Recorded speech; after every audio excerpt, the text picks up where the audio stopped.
नमस्कार. स्वयंपाकघर निलिमा किचनमध्ये आज आपण कच्चे बटाटे आणि कांद्यापासून सकाळचा नाश्ता असो किंवा दुपारचं रात्रीचं जेवण आपण अगदी सहज बनवून घेऊ शकतो. एवढे चविष्ट असे हे कच्चे बटाट्याचे आणि कांद्याचे पराठे हे तयार होतात.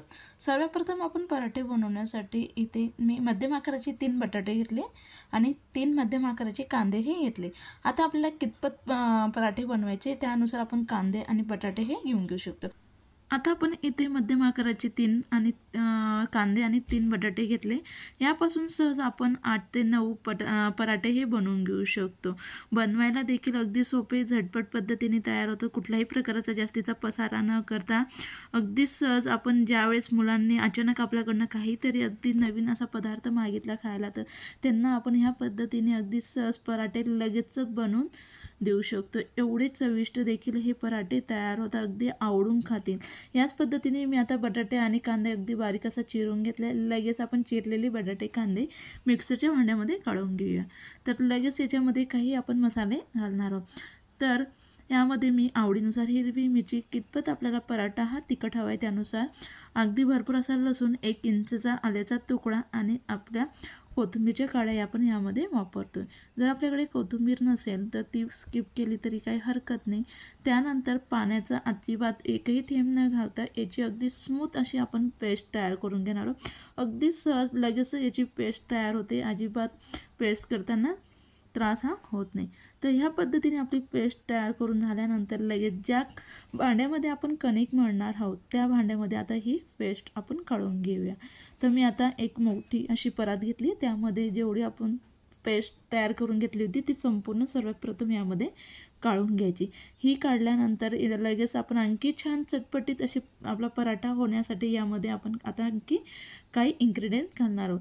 तर चवीनुसार मीठ, आता आपलं पीठ आणि याच्यानुसार आपण चवीनुसार मीठ हे घालून घ्यायचं. 1 चमचा धनेपूड, अर्धा चमचा भाजून घेतलेली जिरेपूड घालतो आहोत. जिरेपूडमुळे खूप छान अशी चव आपल्या पराठ्यांना येते. जर आपल्याकडे नसेल तर डायरेक्ट अख्खं जिरे घातले तरी काही हरकत नाही.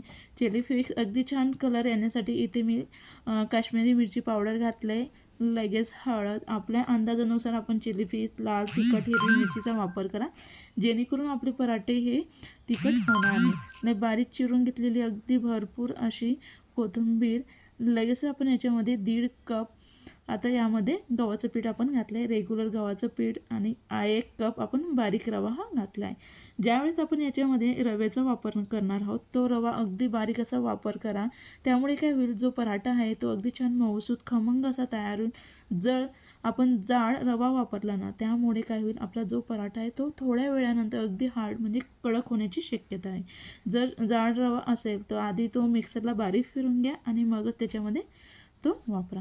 तर लगेच आपण जी पेस्ट होती त्या पेस्टमध्ये सर्वात प्रथम व्यवस्थित पीठ हे मिक्स करून घ्या आणि त्यानंतर जे आपलं मिक्सरचं भांडं भरलेलं होतं त्यामध्ये पुन्हा अगदी थोडंसं पाणी घालून या पद्धतीने त्याला धुवून त्याच्यातलं ती पेस्ट आपण यामध्ये पुन्हा टाकून घेतली.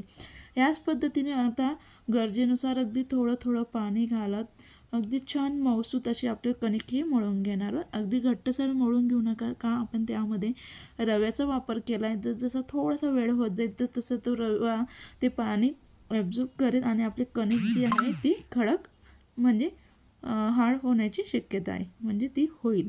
तर त्यानंतर लगेच मी आता कणिक छान मऊसूत मळून घेतली. एक ओला रुमाल घ्यायचा, कॉटनचा कपडा घ्यायचा, तो यावरती आपण पांघरून घेऊया जेणेकरून जे पीठ आहे त्याला वरती ते सुकणार नाही. त्यासाठी आपल्याजवळ जर जेवढा वेळ असेल तेवढा वेळ आपण थोडं रेस्ट करून घेणार आहोत. आता मी याला 5 मिनटं रेस्ट करून घेतली. त्यानंतर पुन्हा आणखी तिला 1 ते 2 मिनिटभर ह्या पद्धतीने आपण आणखी छान स्मूथ होईपर्यंत तिला मळून घेणार आहोत.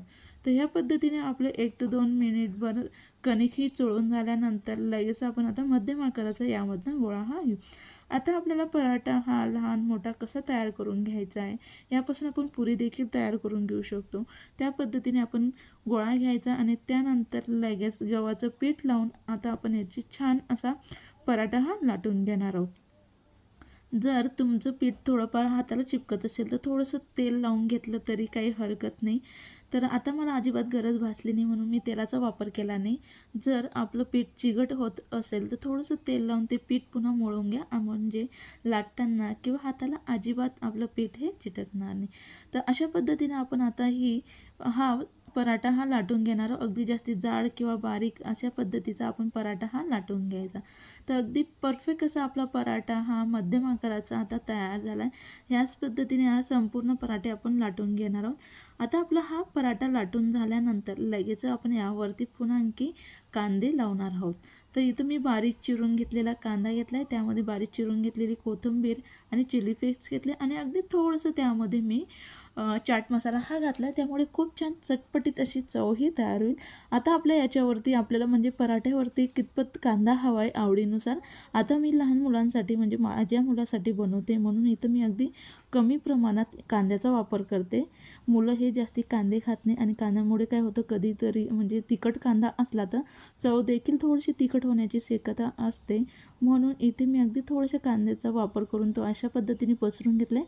पुन्हा लाटण्याने आपण त्यावरती कांदा हा लाटून घ्यायचा, म्हणजे तो व्यवस्थित तो पराठ्यावरती सेट हा होतो आणि अजिबात तो निघत नाही. आणि साईडला लगेच पराठा भाजण्यासाठी शेकण्यासाठी मी लगेच तवा गरम करून घेतला आहे. तवा गरम झाल्यानंतर अगदी भरपूर असं आपण यावरती बटर हे घालून घेणार आहोत.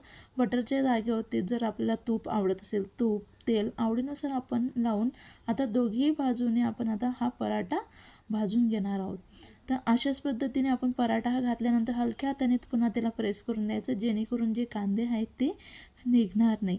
तर वरून देखील आपण आता बटर हे लावून घेणार आहोत. मुलांना अगदी जास्तीचं बटर आवडतं म्हणून इथं मी अगदी भरपूर असं बटरचा वापर करते.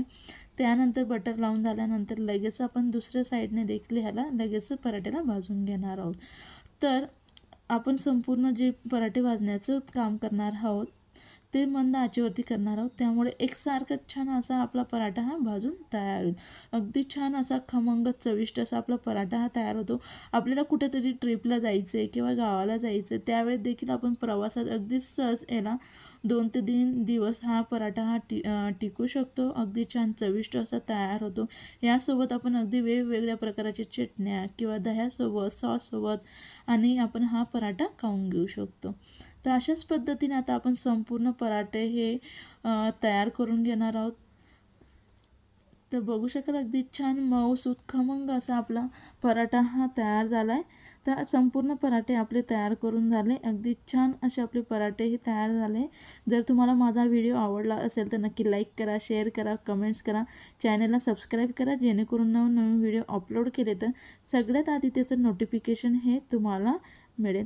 नक्की एक वेळेस करून बघा, सर्वजण अगदी आवडून खातील. मुलांना देखील आपण अगदी सहज सकाळी टिफिनला पटकन करून देऊ शकतो असा चविष्ट पौष्टिक पराठा तयार आहे.